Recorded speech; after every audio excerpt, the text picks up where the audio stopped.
Quinto taller de formación en la divina voluntad. Sesión número 19. Este quinto taller está basado en todo el contenido del volumen 12 y hoy estudiaremos a través de 3 capítulos el valor de la humanidad de Cristo para quienes viven en su voluntad. La humanidad de Cristo tiene un valor fundamental en este vivir en la divina voluntad. Él mismo lo dice dentro de los escritos de la sierva de Dios Luisa Picarreta, dice que entremos en su humanidad y hagamos de ella como un escalón para penetrar en su divinidad. Es la humanidad de Cristo,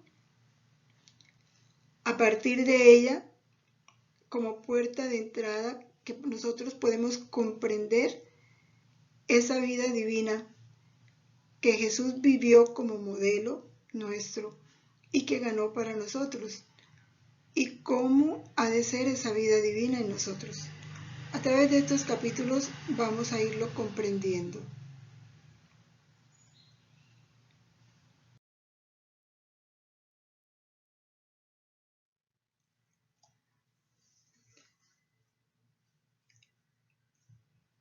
Nos unimos, Jesús, a tu voluntad, para que sean tus ojos en nuestros ojos, tus oídos en nuestros oídos, tu boca en nuestra boca,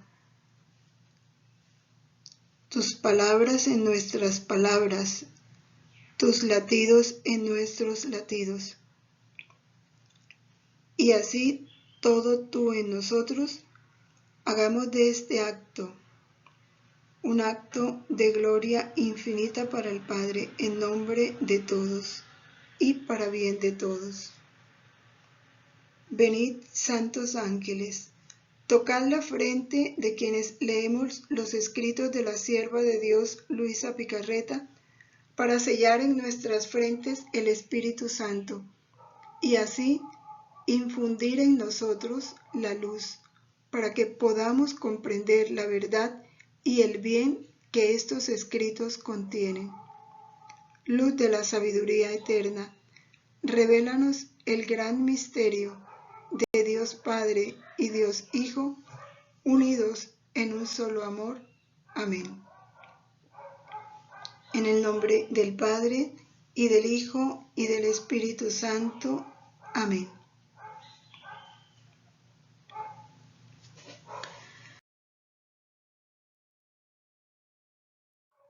Continuamos hoy a partir del capítulo de abril 7 de 1919. Los efectos de esa voluntad divina y la amenaza que Jesús hace de los castigos que vendrán. Luisa, en su estado habitual, ya sabemos cuál es, ¿no? Un estado habitual de petrificación y de éxtasis, ve a Jesús cansado, que llega a pedirle ayuda. Como siempre, Jesús llega donde Luisa a participarle sus penas. Y ella dice que eran penas tan fuertes que sentía que le iban a producir la muerte. Estaba como por encima de sus fuerzas, pero Jesús le daba la fuerza para que no muriera.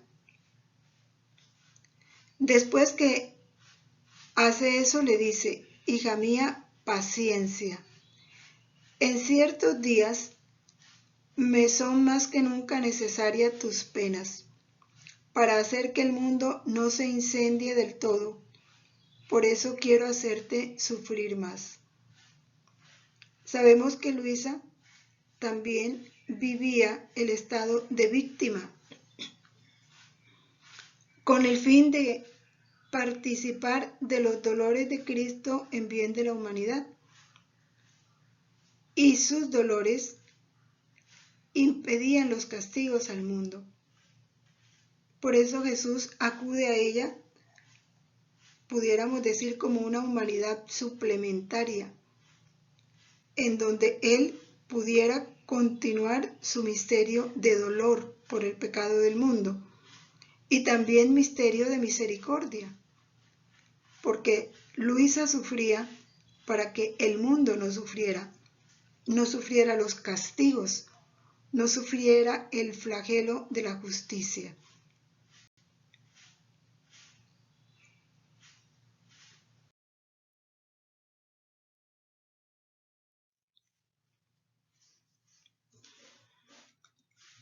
Continúa Luisa hablándonos de esa experiencia de dolor que Jesús le hizo vivir. Dice ella que con una lanza que Jesús tenía en la mano le traspasó el corazón. Y los efectos de esa experiencia, dice, yo sufría mucho, pero me sentía feliz, pensando que Jesús estaba dividiendo conmigo sus penas. Ese saber que Jesús le estaba participando sus penas, que se estaba desahogando con ella, de que ese dolor que ella estaba viviendo iba a librar a la gente de los terribles castigos que Jesús había anunciado, eso le daba a ella mucho gozo. Y viendo Jesús eso en Luisa, le dice, querida hija mía, tú sufres mucho, por eso ven en mi voluntad a tomar descanso y juntos recemos por la pobre humanidad. Luisa cuenta que ella no sabe cómo, pues fue una experiencia sobrenatural, se encuentra en esa inmensidad de la voluntad divina en los brazos de Jesús. Y ella, al oírlo hablar, ella repetía junto con él. Dice que no puede decir qué era lo que repetía porque me imagino que fue tanto o tan profundo que le parece a ella imposible repetir lo que repitió junto con Jesús. Lo único que nosotros podemos deducir que debió ser una ofrenda, una oración profunda, un hablar con el Padre.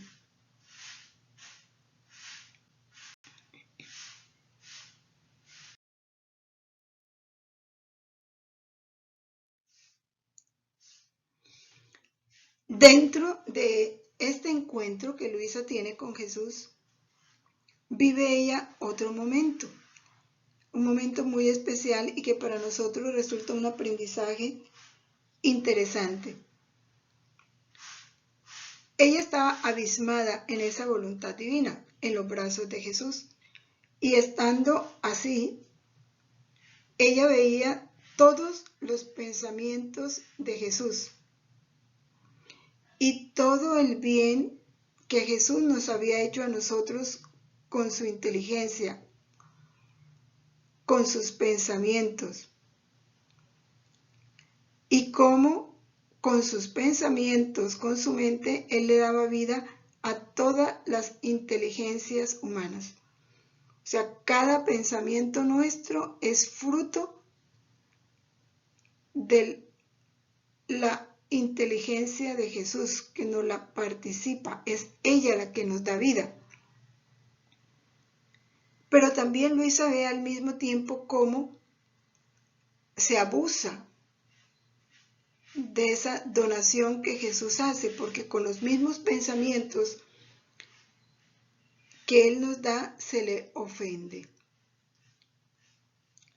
Luisa, ante esa experiencia, dice, Jesús, multiplico mis pensamientos en tu querer, para dar a cada pensamiento tuyo el beso de un pensamiento divino, de una adoración divina, de un reconocimiento a ti, una reparación, un amor de pensamiento divino como si otro Jesús lo hiciera. Y eso lo hacía Luisa por cuantas ofensas veía ella que recibía Jesús en su pensamiento. Y esto lo hacía a nombre de todos los pensamientos humanos presentes, pasados y futuros. Dice ella, e intento suplir a las mismas inteligencias de las almas perdidas. Quiero que la gloria por parte de las criaturas sea completa y que ninguno falte a la llamada, y lo que no hacen ellas lo hago yo en tu querer, para darte gloria divina y completa. Es muy interesante esta enseñanza que Jesús nos hace a través de Luisa. Al entrar en esa voluntad divina, y a esa voluntad divina entramos por la humanidad de Jesús. Esto que Jesús le permite ver a Luisa es para que nosotros entendamos que es así. Saber que en la inteligencia de Jesús están todas las inteligencias de todos los hombres, desde Adán hasta el último hombre que ha de nacer. Y que cada pensamiento de criatura es fruto,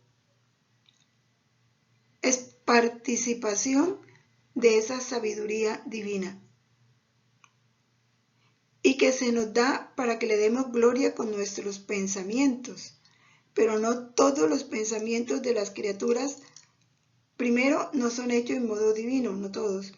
Segundo, otros no solo no le dan gloria, sino que le ofenden.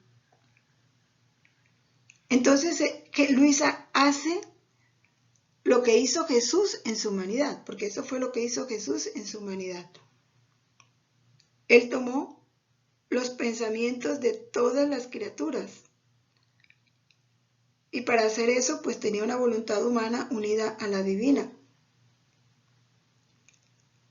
Y así poderle dar al Padre una adoración, una alabanza, un agradecimiento divino en nombre de todos los pensamientos buenos,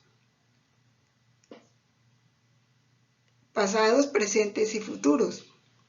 Y los pensamientos malos los reparaba, para que el Padre recibiera la gloria, el amor, la adoración que merecía recibir de parte de todos. Luisa, como Jesús ya le ha advertido que en cada acto no le debe faltar nadie, porque a él nadie le faltó, Jesús abarca todas las criaturas, desde Adán hasta el último hombre que va a nacer, incluyendo las que están en el infierno, los condenados, para darle a Dios lo que ellos no le dan. Y así poderle dar a Jesús una gloria completa.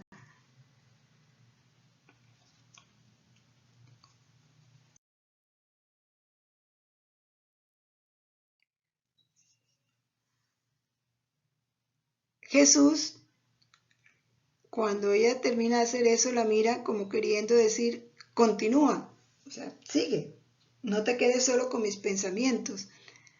Entonces Jesús toma sus miradas.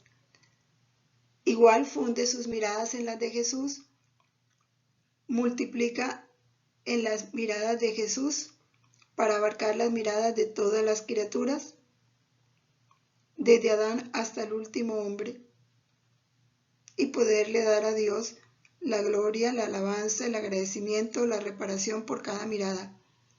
Y toma sus lágrimas. Dice, para llorar también yo por todas las culpas de las criaturas, para poderte dar a nombre de todas miradas de amor divino y lágrimas divinas, para darte gloria y reparación completas por todas las miradas de todas las criaturas. Este es un modelo de esos giros que nosotros tenemos que hacer. Y luego continúa con su boca, con su corazón, con sus deseos. Y es una forma de continuar con las reparaciones. Esta es una forma de reparar. ¿Cómo reparamos? Pues tomando lo mismo de Jesús, haciendo lo mismo que Él hizo, multiplicando todo en su querer. Y así podemos dar a nombre de todos lo que otros no le dan.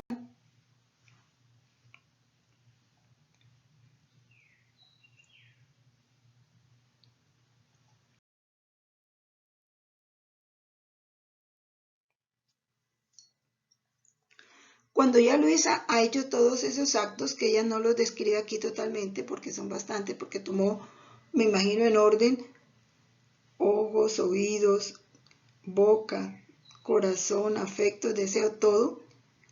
Cuando ya ella ha finalizado, Jesús le dice: hija mía, conforme tú hacías tus actos en mi querer, tantos soles se formaban entre el cielo y la tierra. Y yo miro la tierra a través de estos soles. Esos soles son los actos hechos por Luisa en la divina voluntad. De otra manera es tanta la repugnancia que me da la tierra que no podría mirarla. Pero ella poco recibe de estos soles, porque son tantas las tinieblas que expanden, que poniéndose de frente a estos soles, no recibe ni toda la luz ni el calor. Comprendamos entonces, primero, cuánto bien hacen nuestros actos hechos en la voluntad de Dios. Cuánta complacencia le dan a Jesús. Y por otra parte, que todavía son muy pocos en razón de todas las tinieblas que hay en el mundo, y ahora más. Cuánto pecado en el mundo, cuánta lejanía de Dios, cuánta indiferencia. Pide Jesús aquí con esto que nos dice que multipliquemos esos soles para que Él pueda recibir la luz y el calor que merece recibir. Y que sean tantos los soles que opaquen esas tinieblas, que rompan esas tinieblas.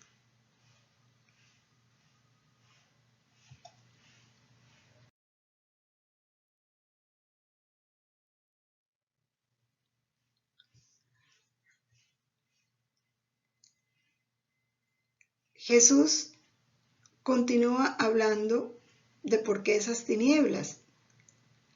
Le dice: qué desorden en el mundo.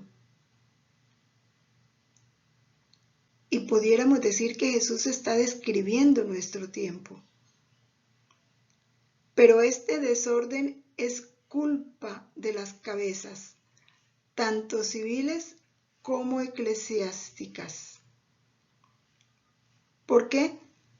Porque esas cabezas, lo único que les interesa son sus asuntos personales. Fuera de eso hay mucha corrupción.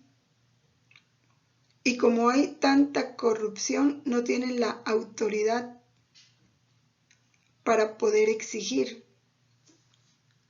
Por eso Jesús habla así, dice: su vida interesada y corrompida no tiene fuerza para corregir a los súbditos. Y por tanto, como no tienen fuerza, entonces se hacen los ciegos ante tantos males.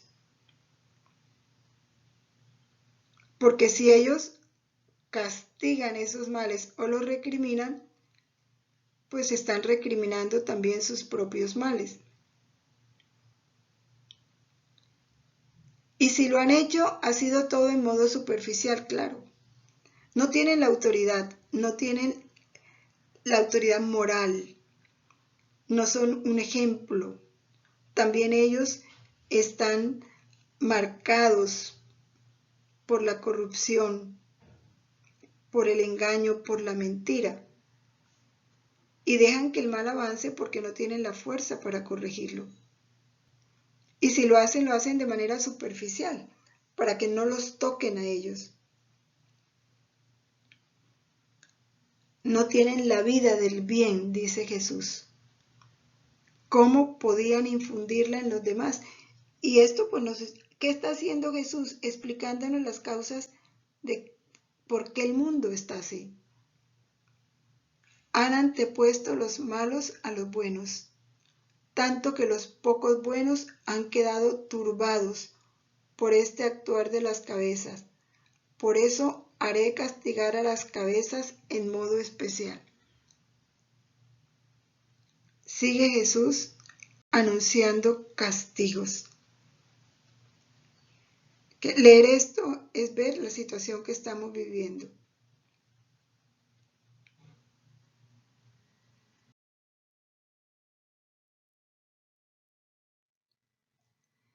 Luisa, ante ese anuncio que hace Jesús del castigo, le dice: perdona a las cabezas de la iglesia. Ya son pocos, o sea, hay pocos miembros en la iglesia. Si tú los golpeas, faltarán los regidores. Entonces, ¿quién va a gobernar la iglesia? Le dice Jesús: si han escaseado los sacerdotes y ya casi no hay vocaciones. Entonces, si no perdona a las cabezas, ¿qué va a pasar en la iglesia? Y miren lo que le contesta Jesús: ¿no recuerdas que con 12 apóstoles fundé mi iglesia? Así los pocos que quedarán bastarán para reformar el mundo. El enemigo está ya a sus puertas. Las revoluciones están ya en acto. El enemigo, pues sabemos que es el anticristo. Las naciones nadarán en la sangre. Las cabezas serán dispersadas. Reza, reza y sufre, a fin de que el enemigo no tenga la libertad de convertir todo en ruinas. Y Jesús es implacable frente a esto. Luisa le hace una petición y él dice que no, prácticamente le dijo no. Así queden pocos, yo con esos pocos reconstruiré el mundo, lo reformaré. Porque es necesario que esas cabezas que no han ejercido el poder que yo les di, la autoridad que yo les di, como debieran ejercerla, tendrán que ser castigadas. ¿Qué nos pide a nosotros? Oración. Oración y aprovechar todo sufrimiento, todo dolor, para reparar todos estos pecados que estamos viviendo. Estamos viviendo las consecuencias de un mundo corrompido, lejos de Dios, lleno de egoísmo, de soberbia y de interés personal.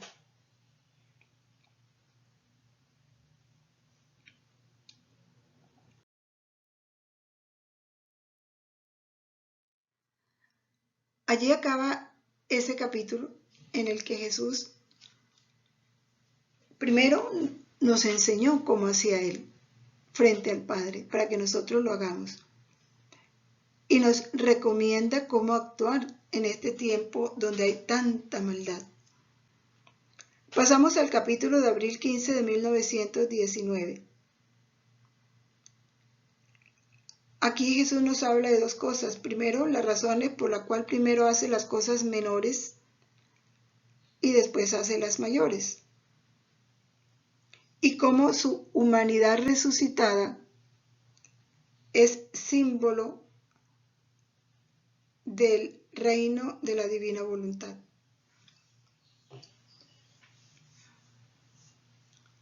Luisa pues continuó haciendo sus giros. Dice: mi inteligencia se perdía en la obra de la creación. Estaba contemplando la creación y a través de esa creación estaba alabando, adorando, agradeciendo por todo y por todos a la majestad suprema. Estaba haciendo un giro en la creación. Estando ella en esto, Jesús le dice: al crear el cielo, primero creé las estrellas como astros menores. Después de las estrellas creé el sol, que es el astro mayor. A ese sol lo doté de luz, tanta luz que eclipsa las estrellas. Dice Jesús como que las esconde en sí, y Él se constituye rey de las estrellas y de toda la naturaleza.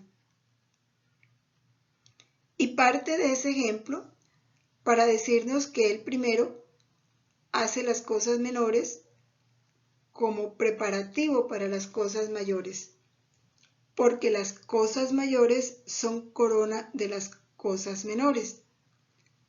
Y entonces se vale de esto para hablarnos de la santidad humana y la santidad divina. Vamos a escucharlo.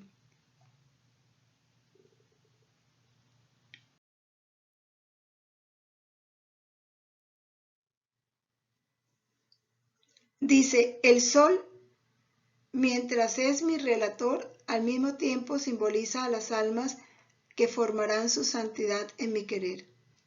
Mire la comparación que hace. El sol es el astro mayor, las estrellas son menores.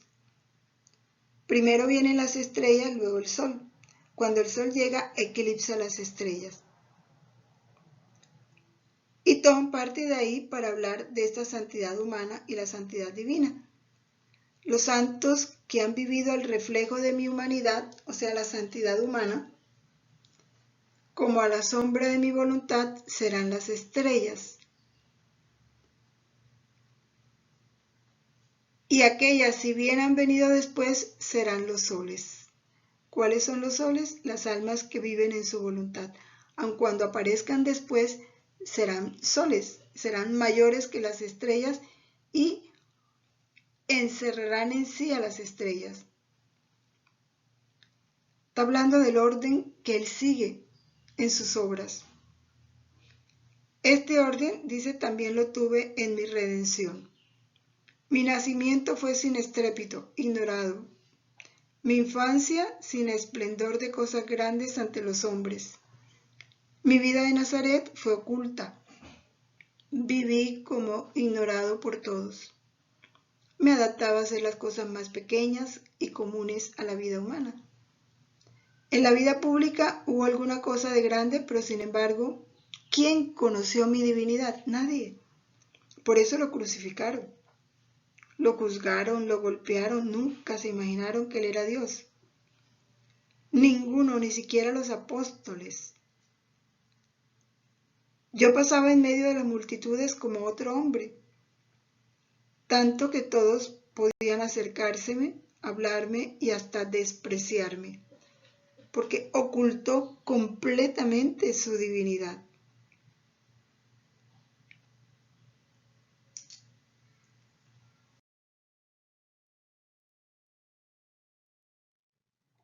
Es decir, Él viene poniendo el ejemplo de las cosas menores primero, luego las mayores. Su humanidad es menor, su divinidad es mayor, su vida divina es mayor.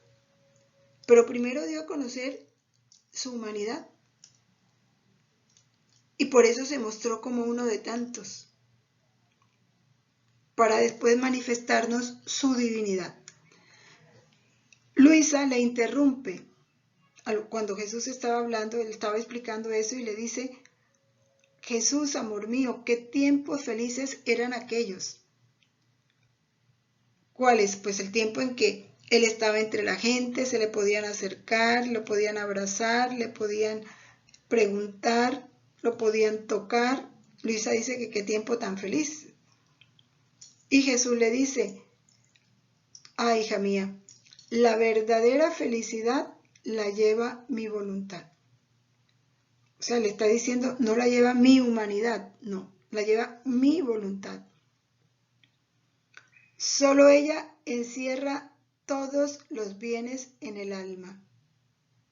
Y haciéndose corona en torno al alma, la constituye reina de la verdadera felicidad. ¿Cuál entonces, según esto que nos dice Jesús, es el papel de la humanidad de Cristo? La humanidad de Cristo nos sirve para entrar en su divinidad. nos acercamos a ella para entrar en su divinidad. No nos podemos quedar en su humanidad, porque es en su voluntad donde están todos los bienes.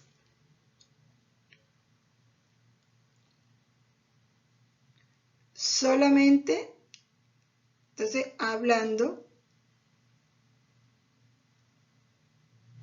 de esa alma que vive en su voluntad. Las almas que viven en voluntad se hacen corona.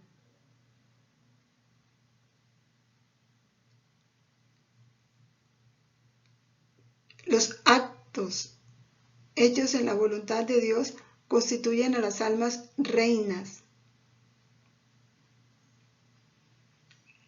Cuando los actos se hacen en la voluntad de Dios se hace corona del alma, alrededor del alma, y la hace reina de la verdadera felicidad. Solamente ellas serán reinas de mi trono, las almas que viven en su voluntad, porque son parto de mi querer. Y entonces le dice a Luisa, porque Luisa dice que qué feliz la gente, pues que podía estar cerca de él y tocarlo y demás. Él le dice, no, la gente, esa gente que estaba en la tierra cuando yo vine, no fue feliz. Muchos me vieron, pero no me conocieron, porque mi querer no residía en ellos como centro de vida. Por eso, a pesar de que me vieron, lo vieron hacer milagros, permanecieron infelices. Y solo aquellos que tuvieron el bien de recibir en sus corazones el germen de mi querer, se dispusieron a recibir el bien de verme resucitado. Muy pocos vieron resucitado a Jesús. Muchos estuvieron cerca de su humanidad. Pero esa divinidad de Cristo fue conocida por muy pocos. Y eso es lo que Jesús nos dice aquí. Lo más importante es su divinidad, no su humanidad. Su humanidad nos sirve como peldaño, como escalón, como puerta de entrada. Pero en lo que nos debemos centrar es en su divinidad, en su voluntad.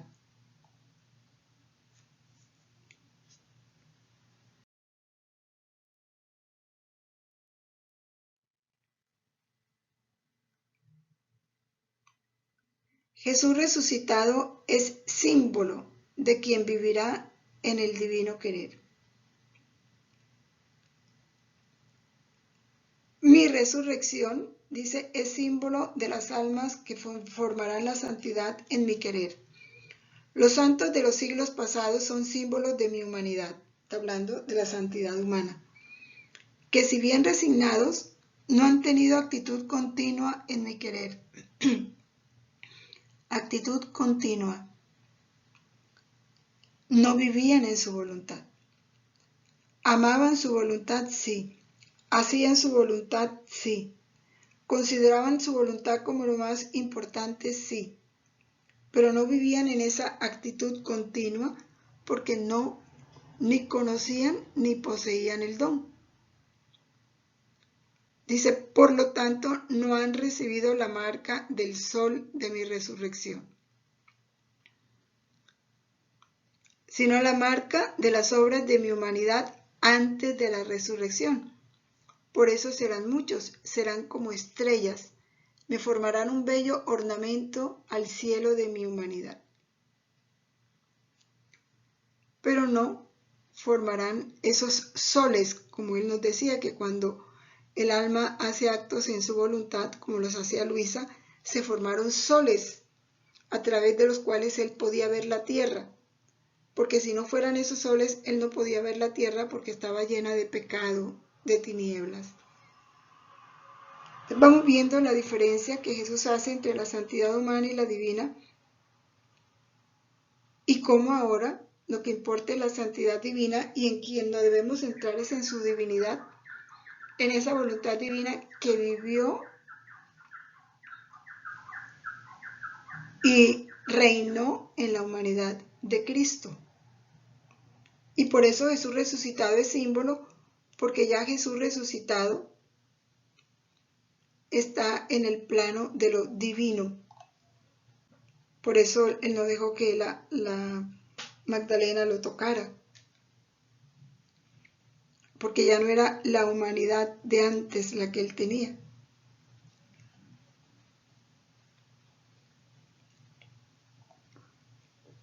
Sí era una humanidad, pero una humanidad gloriosa.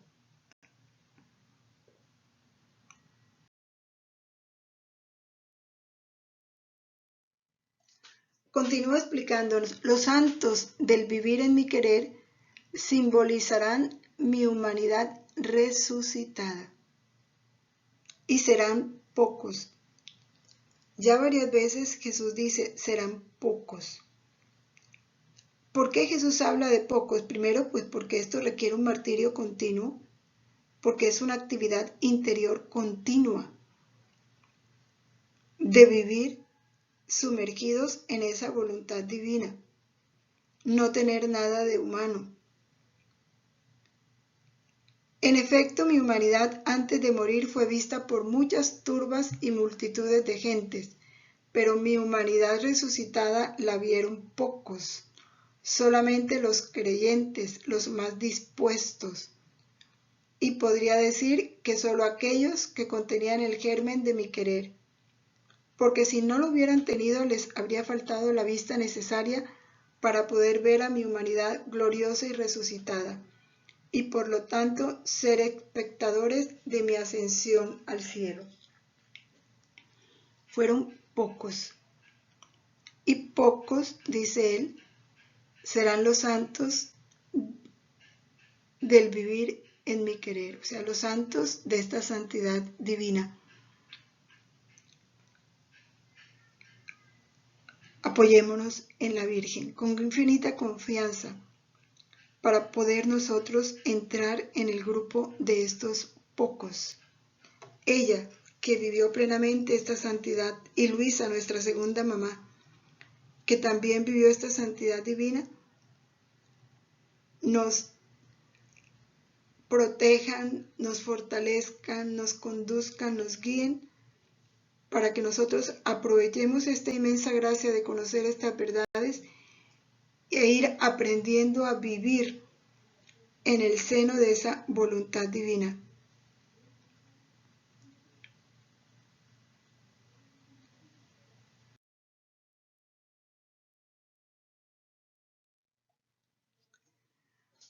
¿Por qué la humanidad resucitada de Cristo es símbolo de las almas que viven en su voluntad? Porque cada acto, cada palabra, cada paso, cada cosa que se realiza en su voluntad, es una resurrección divina. ¿Por qué? Porque cuando el alma para hacer un acto en la voluntad de Dios tiene que dar muerte a su voluntad. Es decir, no con mi voluntad, sino con la tuya. Ahí muere la voluntad humana y surge la voluntad divina. Hay una muerte y una resurrección. Así lo explica Jesús. Mi resurrección simboliza a los santos del vivir en mi querer. Es con razón, porque cada acto, palabra, paso hecho en mi querer es una resurrección divina que el alma recibe. Es un sello de gloria que recibe. Es un salir de sí para entrar en la divinidad y esconderse en el refulgente sol de mi querer. Y ahí, en ese sol de su voluntad, el alma obra, ama, piensa. ¡Qué maravilla entonces si el alma queda toda resucitada y fundida en el mismo sol de mi gloria y simboliza mi humanidad resucitada! Pero pocos son los que se disponen a esto. Este es, pudiéramos decir, el dolor de que siendo algo tan grande sea aprovechado por pocos. Porque pocos se disponen. ¿Se disponen a qué? Se disponen a morir, a esconderse, a desaparecer en ese refulgente sol de la voluntad divina. Porque las almas en la misma santidad quieren alguna cosa de bien propio. Y es que esta santidad exige una renuncia total a todo bien personal. total. El único interés del alma es la gloria de Dios y el bien de la humanidad. O sea, tener los mismos sentimientos, pensamientos, intenciones de Jesús. Nada propio. Y porque es difícil que las almas se desapeguen de algo propio, por eso serán pocos.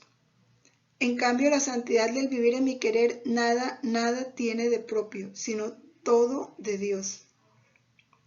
Y para disponerse las almas a despojarse de los bienes propios, se necesita demasiado. Por eso no serán muchos. Y es que lo vemos. ¿Cuánto cuesta entender que ya la única intención de nuestra oración es la gloria de Dios, el reino de su voluntad? No más. Todo lo demás se dará por añadidura. Ningún interés personal, todo de Dios. Y eso requiere un desapego total. Jesús le dice a Luisa, tú no eres del número de los muchos, sino de los pocos. Por eso está siempre atenta a la llamada y a tu vuelo continuo. Ese vuelo continuo en la voluntad divina para estar haciendo lo que hizo Jesús cuando vino aquí en la tierra. Rehaciendo los actos de las criaturas, hechos en modo humano para hacerlo en modo divino. Y los malos reparar ante ellos, ante el Padre por ellos.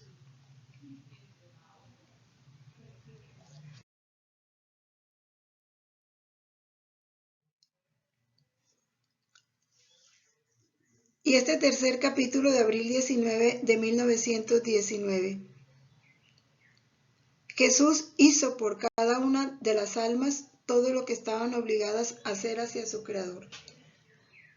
Es el papel que esa voluntad divina realizó en la humanidad de Cristo. Y es que nuestra humanidad tiene que vivir como vivió la humanidad de Cristo. Externamente, extraordinariamente ordinaria. Uno de tantos, como uno de tantos. Comía, dormía, se cansaba, hablaba. Lo que hace todo hombre, trabajaba. Pero interiormente, ordinariamente extraordinario. O sea, interiormente tenía una actividad continua de amor, de adoración, de alabanza divina que rehacía el interior de cada hombre, desde Adán hasta el último hombre. Así lo describe Jesús. Él nos está diciendo cómo vivió esa vida divina en su humanidad, cuando estaba aquí en la tierra. Dice, continuando mi habitual estado, me sentía toda afligida, y mi siempre amable Jesús, al venir, me ha estrechado y rodeándome el cuello con su brazo, me ha dicho, hija mía, ¿qué tienes? Tu aflicción pesa sobre mi corazón. Me traspasa más que mis mismas penas. Tú me has compadecido muchas veces, has tomado sobre ti mis penas. Ahora yo quiero compadecerme de ti y quiero yo tomar tus penas. Y la estrechaba, la abrazaba y le dijo, elévate, hija mía, ven en mi divinidad para poder comprender mejor y ver lo que hacía mi humanidad en favor de las criaturas. Este es el trabajo del alma que vive en la voluntad de Dios. No detenerse en la humanidad, sino partiendo de su humanidad, entrar en su divinidad, elevarse hacia su divinidad, para ver lo que Jesús hacía en su interior en favor de las criaturas. Nuestra mirada tiene que estar en la divinidad de Jesús.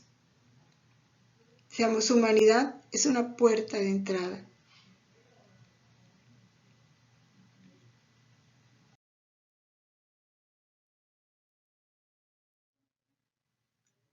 Dice Luisa, yo no sé decir lo que he comprendido. En muchas cosas me faltan las palabras.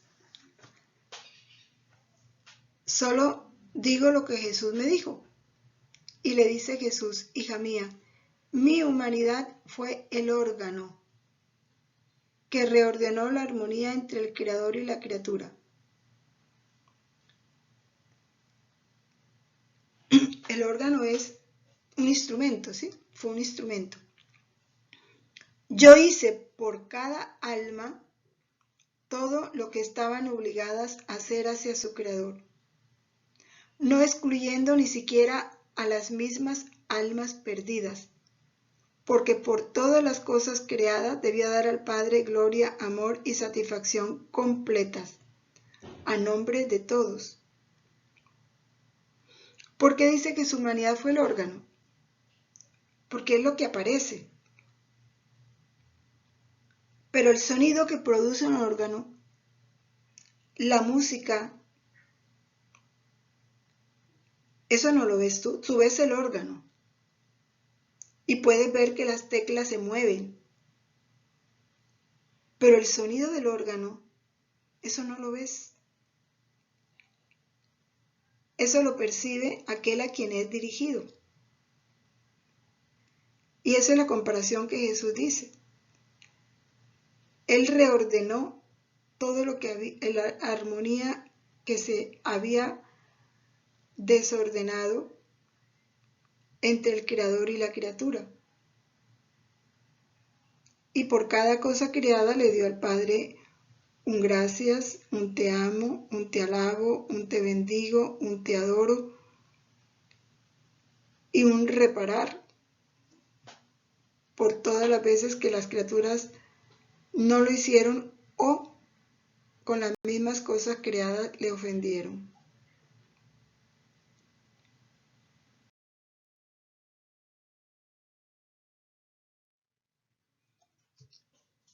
Y continúa Jesús explicando, le dice, con esta sola diferencia, que las almas que en alguna forma satisfacen sus deberes hacia el Creador, que casi ninguna llega a satisfacerlos todos, a la mía se une su gloria, y todo lo que hacen queda como injertado en la mía.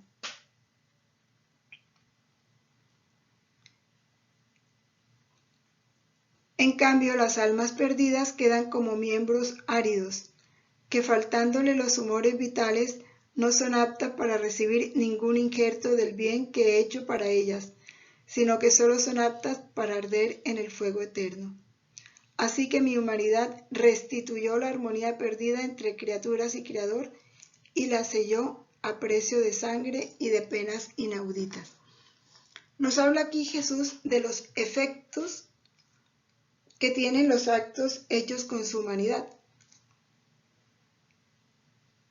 Por supuesto, con una humanidad que actuaba con una voluntad divina. Las almas, dice él, que en alguna forma satisfacen sus deberes hacia el Creador, o sea, las almas que no se condenan, aun cuando no hicieron una satisfacción completa, pero lograron salvarse, esas almas, por los actos que Jesús hizo en nombre de ellas, se unen a su gloria en el cielo. Y lo que hacen queda injertado en Jesús, en la humanidad de Jesús. Pero las almas condenadas, esos efectos, ellas lo único para lo que les sirven es para mayor tormento, porque no son aptas para recibir nada de lo que Jesús hace. Porque lo que Jesús hizo, lo hizo en nombre de nosotros y para bien nuestro. Y nosotros vamos recibiendo ese bien que hizo la humanidad de Cristo en su voluntad, en la medida en que nos vamos uniendo a Él. Y no todas las almas pueden recibir el bien completo porque no se unen de manera completa. Pero se recibe algo y quedan injertados, ¿sí?, en Cristo. Por eso él dice, casi ninguna llega a satisfacerlos todos, a satisfacer los deberes hacia el Creador. Pero Jesús sí lo hizo por todos en forma completa. Pero por lo que logren hacer ya quedan injertados en Cristo. Pero las almas que se condenan, no. No les llega nada de ese bien que Jesús hizo para ellas. Por el contrario, eso los atormentará más. Dice, mi humanidad restituyó la armonía perdida entre criaturas y Creador y la selló a precio de sangre y de penas inauditas. Fue su humanidad la que pagó a nombre nuestro.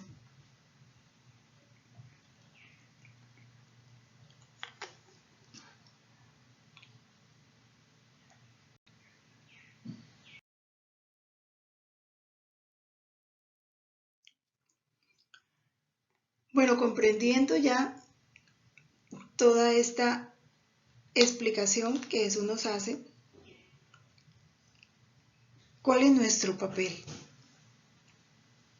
Cuando nosotros contemplemos la humanidad de Cristo, y esto lo hacemos leyendo el Evangelio, meditando las horas de la Pasión, o leyendo las obras de Valtorta, ¿qué es lo que más nos debe importar? Entender lo que Jesús hizo. En su divinidad. Penetrar a través de esa humanidad la divinidad de Jesús. Esa vida interior. Esos actos vividos en la voluntad de Dios. Ese continuo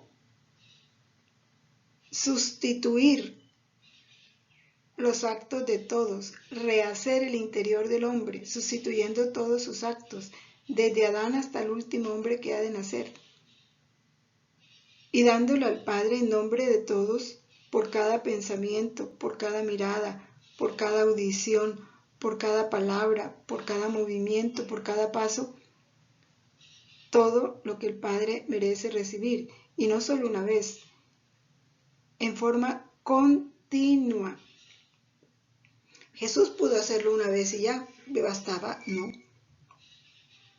Cada que caminaba recorría los pasos de todas las criaturas, y a nombre de cada una de ellas le daba al Padre gloria, amor, adoración, alabanza, reparación en cada paso.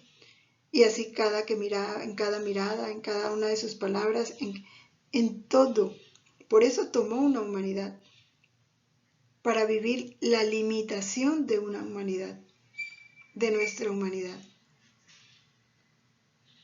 Y una voluntad humana para mantenerla unida a la divina, para enseñarnos a nosotros a vivir este reino de la voluntad de Dios.